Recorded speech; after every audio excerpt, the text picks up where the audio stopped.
Bonjour, ravi et hyper content de vous retrouver une autre fois par la fenêtre de la série Apprenez à distance. Cette série qui vient à assurer une continuité pédagogique du programme de la langue française de la première année du baccalauréat. On est toujours dans le module 3, le dernier jour d'un condamné, mais cette fois-ci avec la leçon du schéma narratif du roman, qui est bien sûr destiné aux élèves de la première année du bac.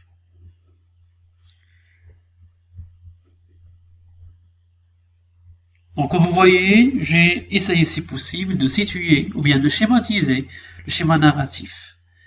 Mais avant tout, je vais vous donner une définition générale de ce terme. Donc, le schéma narratif est un outil qui permet de comprendre la structure et l'évolution d'un texte narratif. Il part du principe que le personnage a une quête à accomplir. Par exemple, résoudre un problème ou combler un manque. Pour qu'un récit soit cohérent, il lui faut suivre les 5 étapes du schéma narratif.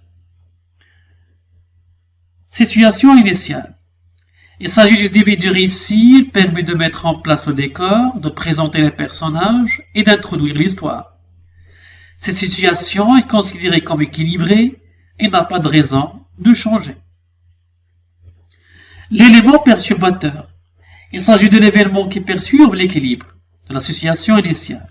C'est le déclenchement de la quête.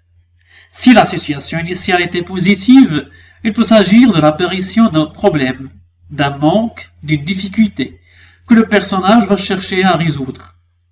Si la situation initiale était négative, il peut s'agir d'un fait qui pousse le personnage à agir contre sa condition d'opprimé.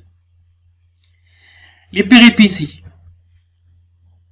Il s'agit des événements, actions et aventures provoqués par l'élément perturbateur et qui permettront au héros de poursuivre sa quête. Il y a en général plusieurs péripéties qui se succèdent chronologiquement.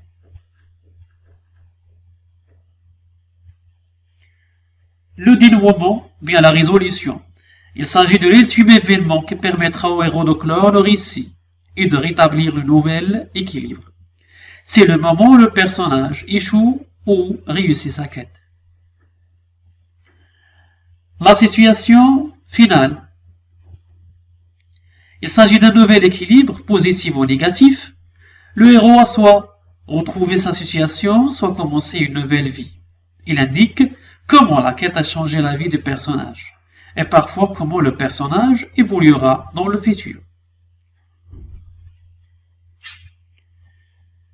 Maintenant, on va appliquer ces règles sur notre roman à thèse, le dernier jour d'un condamné. Donc la situation initiale, le personnage narrateur menait une vie heureuse avec sa famille, sa fille Marie, sa femme et sa mère jusqu'au jour du crime qui a bouleversé sa vie. On peut le savoir à travers les flashbacks, ça veut dire la technique de retour en arrière. L'élément perturbateur, le meurtre commis par le narrateur, personnage. Péripéties. Il y a plein de péripéties, par exemple le jugement, l'emprisonnement, la condamnation à la peine de mort, cherche du condamné d'une solution pour préserver sa vie, etc.